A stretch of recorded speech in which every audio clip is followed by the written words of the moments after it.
So, Arena magazine, January 92. I'm 30 years old when I'm doing this magazine.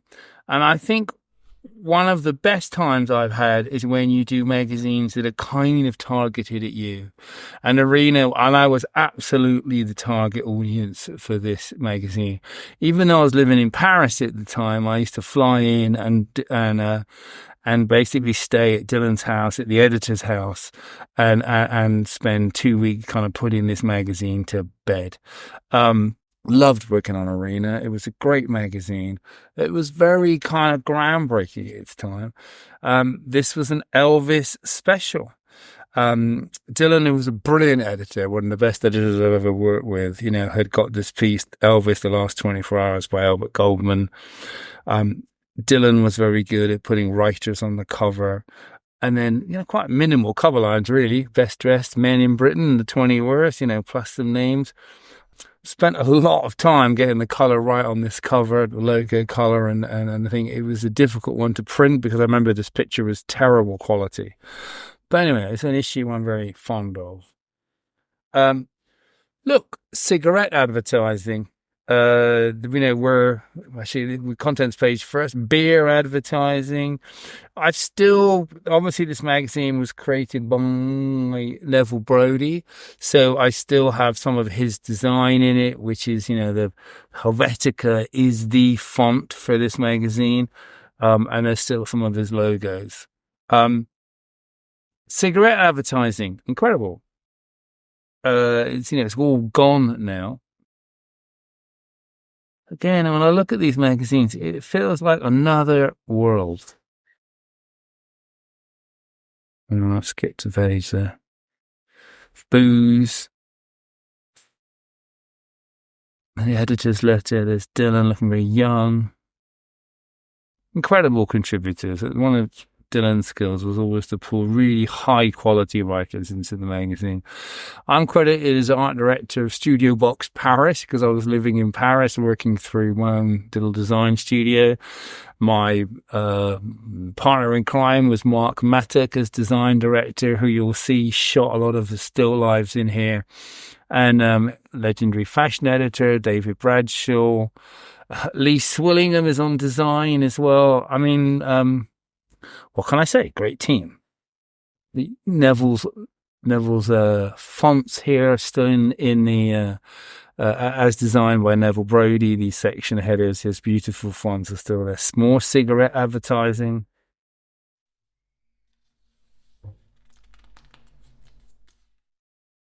I always thought Arena had could do these kind of things quite well. Basically editorial, as in not pictures, mostly writing, but the use of pull quotes, the use of headlines, blurbs and pull, kind of really created some layers in these pages that work quite well. A Sony DAT advertising. I wonder who bought one of those. DAT tapes.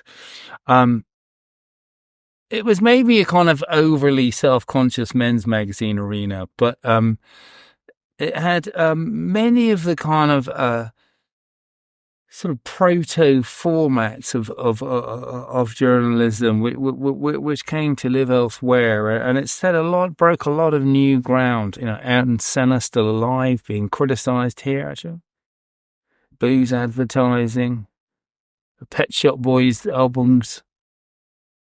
Wow, it's like punk never happened.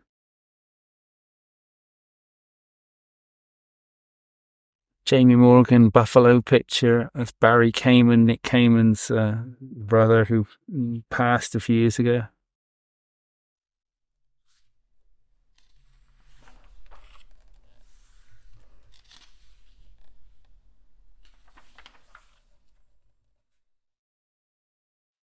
Still this very new world of kind of shopping and stuff. This is pre-internet. This was a place for discovery of things. So the sort of shopping guide for men. There was a lot of discussions about the Arena man and new men. It all feels a little bit first base now, but it was very new territory when the magazine was around.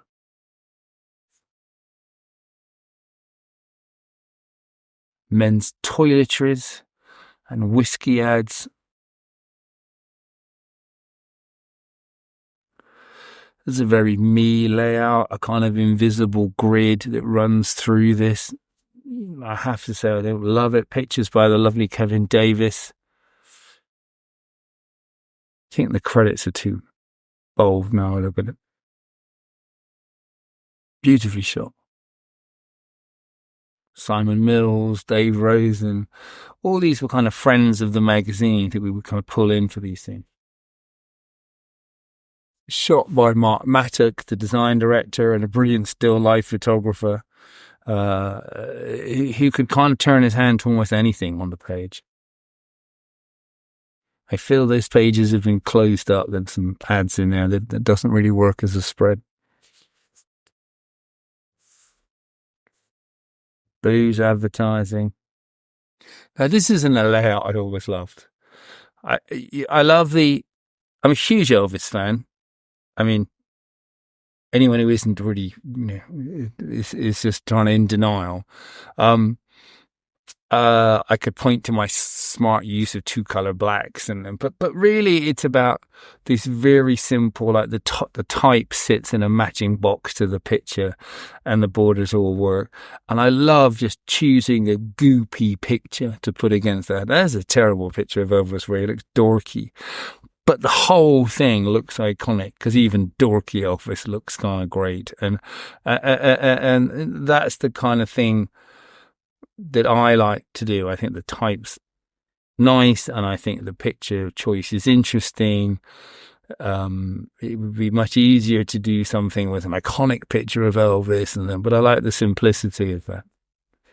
I remember we spent ages choosing these pictures and quotes, and I still think they hang together quite well.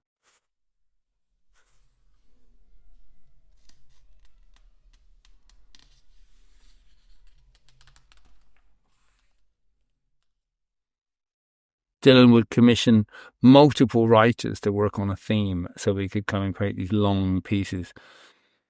Less successful layout than the opener, but it's kind of supposed to bounce off of that opener.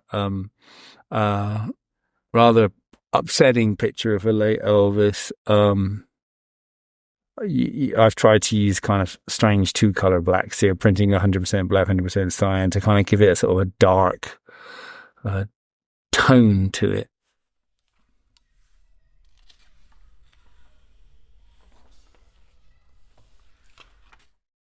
I think it was Neville that kind of like this 2-column grid and these bold pull quotes. Still got that big copy kind of blurb. I love this picture of Elvis and Grace now in 1957, the year he bought the house. I think he's 22 when he's bought that house. Maybe.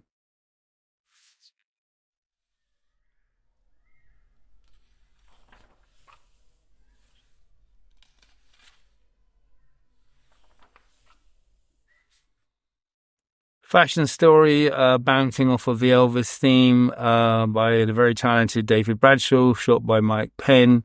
Trying to be clever with colors again. It's not 100% sure that works, but there you go. I seem to remember that David had booked a lot of Elvis impersonators to be in this fashion story. Arena was very good at kind of having an idea like that, like let's shoot on Elvis impersonators and kind of run with it. They're kind of quite editorial ideas and sort of fun ideas, mixed in with models in fashion. Beer ad. Who's the coolest guy in Britain? Who's all made? It's a sort of best dressed list. Feels a bit first base now, but was very much new territory for men's style in the early 90s.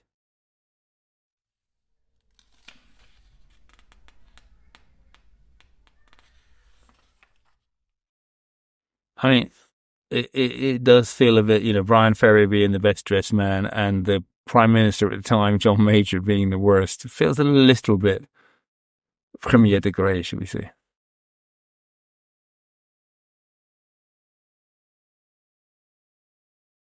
Guess what? Restaurants may ban them, government may tax them, but mobile phones are not going to disappear. No shit, Sherlock. I mean, it's interesting that, that mobile phones were kind of despised at that time. There was a view that mobile phones should only be used by kind of plumbers in vans and people that needed them, and that normal people wouldn't need to carry them. Wrong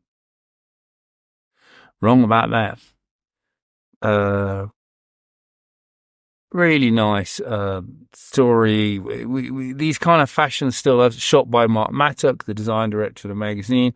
As I say, he ended up, as well as helping design the magazine, shooting a lot of these still lives things, and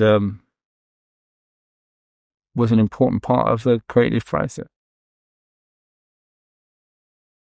Danny Baker, of course, now socially cancelled because of his post about Meghan and Harry's baby, but anyway, that was him then. It's possibly the funniest man on radio. Not now.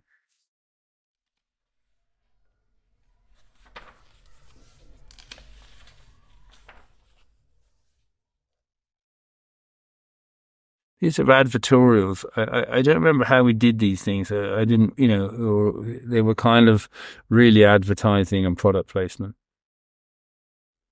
This is so Arena, this thing, the use of color. It's a very Norman Watson, Albert Watson's son, great photographer.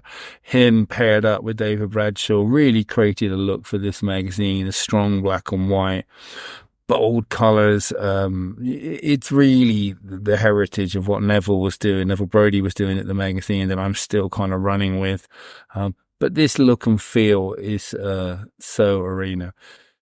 Interesting, really, this kind of sort of sexy fashion story for men sort of doesn't exist anymore. I mean, maybe it shouldn't, but like, it was like another time.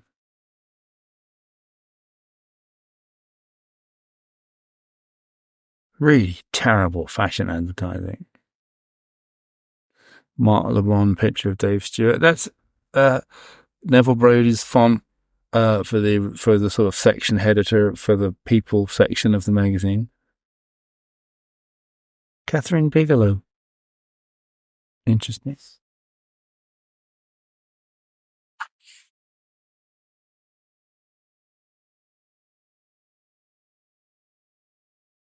Real men cook cassoulet, apparently. I think this magazine did a lot to explore a kind of male culture in the kind of early 90s, and it's often sort of forgotten. Anyway, there you go. Sapporo beer ad on the back. Arena magazine, Jan 92. Thanks for watching, and there you go.